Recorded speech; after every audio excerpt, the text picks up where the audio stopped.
माफ़ी चाहूँगा, कुछ प्रॉब्लम थी, टेक्निकल प्रॉब्लम के कारण अचानक से कनेक्शन लॉस हुआ।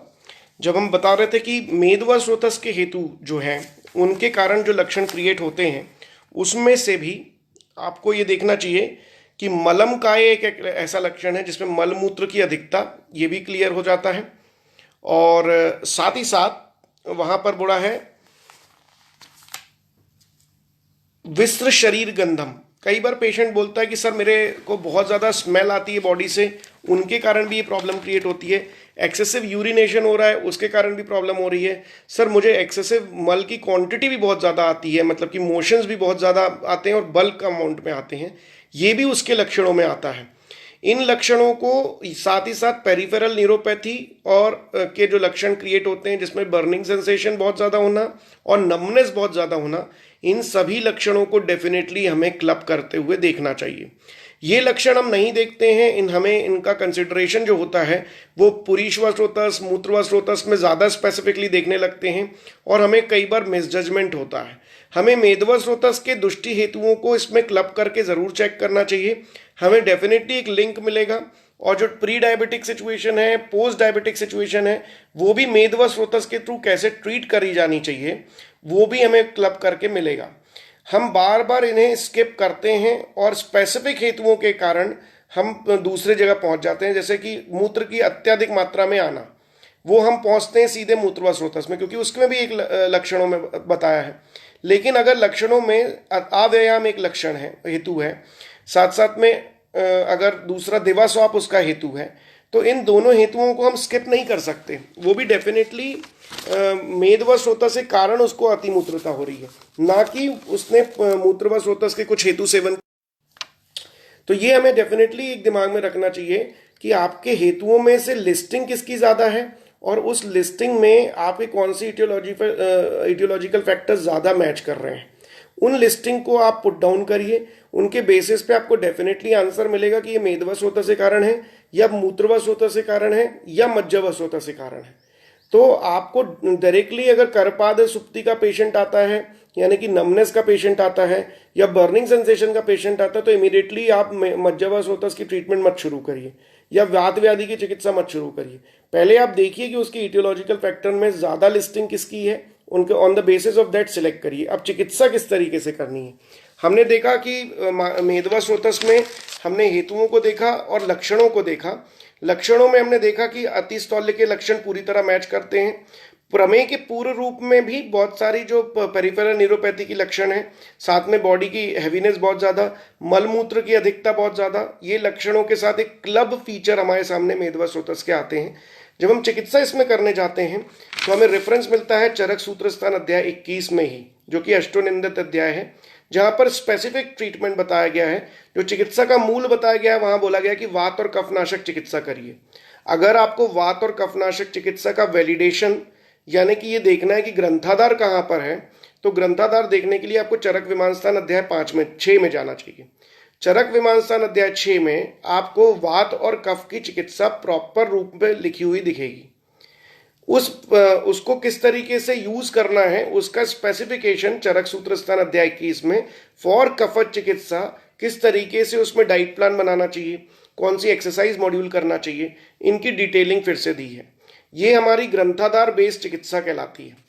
मधु का शरबत का यूज करना, रुक्ष उष्ण तीक्ष्ण ऐसी बस्तियों का प्रयोग करना, ऐसा ग्रंथ का क्लियर कट इंडिकेशन है। अब रुक्ष उष्ण तीक्ष्ण इनके कॉम्बिनेशन में बस्तियां कहाँ प्राप्त होंगी? रुक्ष तीक्ष्ण और उष्ण कॉम्बिनेशन लिया त्रिफला और गोमूत्र, इनसे सिद्ध करी बस्तियों का रेफरेंस हमें चरक सिद्धि स्थान में मिलेगा। और भी बस्तियों का रेफरेंस जो चरक सिद्धि स्थान अध्याय 3 में मिलता है, उसमें एरण्य मूलादि निरु बहुत ज्यादा कॉमनली यूज होती है। चरक सिद्धि स्थान अध्याय 3 श्लोक नंबर 38 to 42, इसमें एरण्य मूलादि निरु आपको डायरेक्टली यूज करने में any kind of metabolic disorder, hypothyroidism, obesity, उसमें आप एरण्य मूलादि निरु बस्ती को ज्यादातर आराम से यूज कर सकते हैं फॉर द बस्ती चिकित्सा। कोशिकत्यादि मतलब कि वहां पर कोशिकत्यादि बस्ती को यूज किया गया है। चरक सिद्धि स्थान अध्याय 3 56 to 77। पटोलादी बस्ती, इनके जो कंटेंट हैं वो बड़े आसान हैं। ये तीनों बस्तियों के ही कंटेंट आपको बड़ी आसानी से डे टू डे लाइफ में आयुर्वेदा क्लिनिक में बहुत आराम से मिल जाएंगे। पटोलादी एरंडमूलादी बस्तियों का चरक सिद्धि स्थान अध्याय 3 में 38 नंबर से लेके 58 नंबर श्लोक के बीच में तीनों बस्तियों के रेफरेंस आपको प्राप्त होंगे। किस तरीके से बनाना है, बस्ती की सामान्य विधि आप जानते हैं। माक्षिकम लवणम तैलम कलकम क्वाथम इति क्रमात्। मधु और माक्षिकम लवण, मधु और सैंधव का कॉम्बिनेशन करें। माक्षिकम लवणम तैलम, वहां पर तेल का यूज करें। अब तेल का रेफरेंस भी चरक के सिद्धि स्थान अध्याय 4 में आपको मिलेगा। वहां पर मदन फल से सिद्ध तेल अनुवासन बस्तियों का रेफरेंस आया है, तो आप मदन फल का सिद्ध तेल कैसे सिद्ध करना है उसमें यूज करिए। वहां पर तेल जब भी आपको ऐसी बस्तियां यूज करनी है जो कि मेद व स्रोतस पे काम करें या ब्लॉकेजेस में काम करें या हाइपोथायराइडिज्म में काम करें, आपको बड़ी आसानी से उसमें हेल्प मिलेगी। तो मदन फल का तेल हो गया, मधु सैंधव मदन फल तेल, माक्षिकम लवणम तैलम कलकम। कल्क जो आपको यूज करना है वो आपको चरक सूत्र स्थान अध्याय 2 से निकालना है। वहां पर आस्थापनोपक द्रव्य जो आए हैं, चरक सूत्र स्थान अध्याय 2, चरक सूत्र स्थान अध्याय 4, आस्थापनोपक द्रव्य दो जगह रेफरेंस में आते हैं। उन दोनों जगह पे आस्थापन में प्रयोग होने वाले फिर से मदन फल कषाय को, मदन फल का जो चूर्ण है उसी का कल्प बना के आप यूज कर सकते हैं। आखिरी में जो आपको क्वाथ यूज करना है वो एरंडमूल का करना है या फिर पटोल आदि का करना है या कोशत्य आदि का करना है, ये आपको सिलेक्ट करना है अकॉर्डिंग टू द सिचुएशन। अगर पेशेंट को साथ में ग्रहणी है और ये लक्षणों के साथ में आता है तो आप एरंडमूल को और पटोल आदि को प्रेफरेंस दीजिए। ऐसे आसान बस्तियों के माध्यम से अगर आप योग बस्ती फॉर्मेट 8 दिनों का उसे फॉर्म करते हैं या 16 दिनों के लिए देते हैं या 30 दिनों के लिए देते हैं, तो बड़ी आसानी से आप इसमें मेदो व स्रोतस में काफ़ी हद तक लाभ पाते हैं, क्योंकि आप वैलिडेट ग्रंथाधार के बेसिस पे चिकित्सा कर रहे हैं। सभी चीज़ों का लॉजिक आपके सामने है, सभी चीज़ों के रेफरेंस आपके सामने है। बड़ी आसानी से इसमें आप विद कॉन्फिडेंस ट्रीटमेंट दे सकेंगे। रुक्ष उपटन का प्रयोग करना है, जिसमें कि त्रिफला का प्रयोग बहुत ज़्यादा होता है। कोलकुल इत्यादि चूर्ण मार्केट में रेडिली अवेलेबल है। रुक्ष उपटन का रेफरेंस चरक सूत्र स्थान अध्याय 21 आपको बार बार कहता है कि जब भी मेद व स्रोतस, in the case of peripheral neuropathy also we must use this two combination, अगर हेतु उसके मेद व स्रोतस से मैच कर रहे हैं तो। इसमें हम कई पेशेंट्स में देते भी हैं जो हमें पेरिफेरल न्यूरोपैथी की सिचुएशन क्रिएट दिखती है, डायबिटीज कॉम्प्लिकेशन में आते हैं पेशेंट, हम उनमें मेद व स्रोतस के अगर हेतु उनमें मैच करते हैं तो डेफिनेटली इस ट्रीटमेंट से स्टार्ट करते हैं। गुडुचि, मुस्ता और त्रिफला का इंटेक बढ़ा दें। गुडुचि, मुस्ता और त्रिफला का, तीनों के ही तीनों पाचन है, अवरोधात्मक संप्राप्ति में अच्छा काम करने वाले हैं। साथ ही साथ रुक्षता क्रिएट करके, रुक्षता और ग्राहिता क्रिएट करके वहां पर मलों का पाचन, मेद का पाचन करते हुए ब्लॉकेजेस हटाते हैं और आपको रिजल्ट देते हैं। तक्रारिष्ट का रेफरेंस जो अर्श अधिकार में आया है, स्पेसिफिकली अर्श अधिकार में, जो कि अग्नि मांद्यता के कारण क्रिएट हुआ अर्श, जो कि मांस व स्रोतस को ब्लॉक करता है और ऑटोमेटिकली मेद व स्रोतस को ब्लॉक करता है, वहां पर आप तक्रारिष्ट का यूज करते हुए अतिस्थौल्यता की चिकित्सा में, मतलब कि ओबेसिटी के ट्रीटमेंट में, हाइपोथायराइडिज्म के ट्रीटमेंट में, ब्लॉकेजेस के ट्रीटमेंट में और साथ ही साथ प्रमेय की इनिशियल स्टेजेस में आप इन तक्रारिष्ट का आराम से इस्तेमाल कर सकते हैं, अदर देन अर्श। मधु का शरबत बार बार बताया गया कि यहाँ पर मधु का यूज करें, पानी में मिलाकर और गुनगुने जल के साथ मधु का यूज करें। शरबत को कभी भी अत्यधिक गर्म जल में यूज नहीं करना है। विडंग, शुंठी और यवक्षार का बहुत ज्यादा सेवन करें। तो गुडुचि, मुस्ता, विडंग, यवक्षार और शुंठी हमारे मेन जो एकल द्रव्यों में है, ये द्रव्य हमारे पास सिलेक्शन क्राइटेरिया में आते हैं। इनको कंबाइन करके भी आप यूज कर सकते हैं, सेपरेटली भी यूज कर सकते हैं। इनकी मात्रा जो है आपको शमन चिकित्सा के रूप में बढ़ानी है। लौ भस्म का यूज और मधु का कॉम्बिनेशन आपको रसायन काल में और उदान और व्यान काल में यूज करना चाहिए। उदान दिन के और रात के खाने के बाद भी इसका प्रयोग ज्यादा करें। जौ का आटा खाने में अत्यधिक मात्रा में लें, क्योंकि जौ लघु तो है लेकिन आवृश्य नहीं है, आवृश्यता क्रिएट नहीं करता। आंवले का चूर्ण आपको यूज करना है इन द केस ऑफ रसायन, और ऐसा रसायन जो कि सभी रसों पर जाता है और अवरोधात्मक संप्राप्ति नहीं क्रिएट करता और अम्ल गुण के कारण हृदय भी रहता है। तो ऐसा नहीं है कि मेद व स्रोतस अगर है तो हम इतना भी रुक्षता यूज करें और आवृश्य द्रव्य यूज करें कि उसे शुक्र व स्रोतस में दुष्टि होने लग जाए या फिर रस व स्रोतस में, ऐसा भी नहीं करना है। हमें रसायनों का यूज़ करना, जैसे शिलाजीत का यूज़ करने के लिए आया है। शिवा गुटिका और शिलाजित्वादी लोह ऐसे कल्प भी हैं जो शिलाजीत के बेस पे बने हैं, उनका प्रयोग आप ज़्यादा मात्रा में करें। दशमूल में भी बिल्व, अग्निमन, शोनाक, पाटला, गंभारी जो बिल्वादी पंचमूल है, उसका आप लगातार क्वाथ के रूप में खाने के भोजन के बाद आप इसे यूज़ कर सकते हैं। भोजन के साथ में आप तक्रारिष्ट का यूज़ करें, भोजन के बाद में आप दशमूल में से बिल्वादी पंचमूल का यूज़ करें।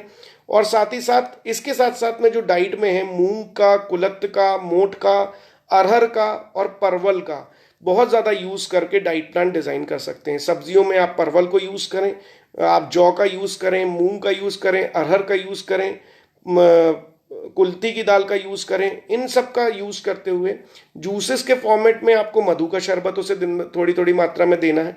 ऐसे करके आप उसका डाइट प्लान फॉलो करें। इसके साथ साथ में बहुत इंपॉर्टेंट है उसका एक्सरसाइज मॉड्यूल डिजाइन करना। उसका जो बल परीक्षण करके चरक विमानस्थान अध्याय 5 में भी बल का परीक्षण आया है, वहां पर आपको बल का डिजाइनिंग करके उसकी स्ट्रेंथ एक्चुअली कितनी है उसके अकॉर्डिंगली उसका एक्सरसाइज मॉड्यूल डिसाइड करना है। मोस्टली डायबिटोलॉजिस्ट या फिर जब मेटाबॉलिक डिसऑर्डर के जो डाइटिशियंस होते हैं उनमें एक कॉमन एक्सरसाइज मॉड्यूल सबको दे दिया जाता है, जो कि आयुर्वेद के परिप्रेक्ष्य से कंप्लीटली रॉन्ग है। हमें पेशेंट के बॉडी टाइप या फिर कि उसकी अवस्था के हिसाब से उसका एक्सरसाइज मॉड्यूल डिजाइन करना चाहिए। उसकी एक्सरसाइज कैपेसिटी कितनी है, एंथुजियाज्म रेट कितना है, उसके बेसिस पे ही उसकी एक्सरसाइज मॉड्यूल डिजाइन करके प्लान आउट करना चाहिए।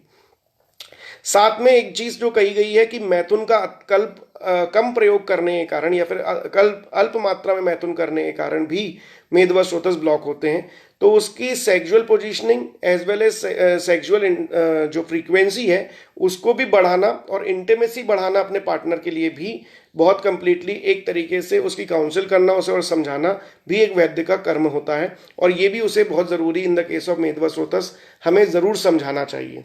लेट नाइट जो वॉक है, मतलब कि जब भोजन के बाद उसके वॉक हैं, उनको ज़रूर करवाने के लिए उसको प्रोत्साहित करना चाहिए। ज़्यादातर लोग बोलते हैं हमें एक्सरसाइज करने की इच्छा नहीं होती। आप उन्हें ज़रूर कहें कि आपका जब फूड हो जाए रात का, उसके आधे पौन 1 घंटे के बाद में आप अपना लेट नाइट वॉक और एक्सरसाइज मॉड्यूल वैसे ही डिज़ाइन करिए। इससे रेट ऑफ मेटाबॉलिज्म भी बढ़ेगा और साथ साथ में मेदवस्रोतस दृष्टि के जो ब्लॉकेजेस हैं उनमें भी लाभ होगा। लास्ट में बोला है कि टास्क देने हैं उनको, ऐसे कुछ कर्म देने हैं जो कि लॉजिकल थिंकिंग और प्लानिंग में रहें।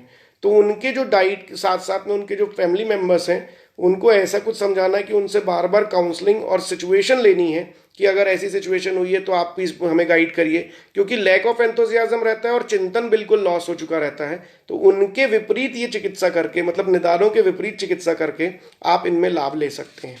तो इस तरीके का scheduling, diet plan, exercises as well as sexual situation, इन सबको जब आप कंप्लीटली एक पैकेज के रूप में करते हैं तो डेफिनेटली आपको मेदवस्रोतस में बहुत ज़्यादा लाभ होगा और आप इन पेशेंट्स में अच्छे रिजल्ट पा पाएंगे। लेकिन मैं बार बार आपसे कह रहा हूँ, जो उनके हेतु हैं उनके साथ उनके लक्षणों को मैच करिए और on the basis of that he चिकित्सा शुरू करिए। Thank you so much for today. Again आज 5 अप्रैल है, जैसा कि माननीय प्रधानमंत्री जी ने आज हमें कहा है कि आज रात को 9 बजे हमें 9 मिनट तक हमें घर में दिए जलाने हैं। जो हमारी जो जनरल लाइट्स हैं, यानी ट्यूब लाइट्स हैं, बल्ब हैं, इनको बंद कर रखना है 9 मिनट तक के लिए। साथ ही साथ सैनिटाइजर को बिल्कुल जब अगर आपके हाथ में है तो आप फायर वाली कोई भी चीज़ को ना लें। उस टाइम अच्छे से अपने हाथों को वॉश करें क्लीन हैंड से और ड्राई हैंड से ही आप आग के पास में आएँ और आग का इस्तेमाल करें। सादर धन्यवाद। जय हिंद, जय आयुर्वेद।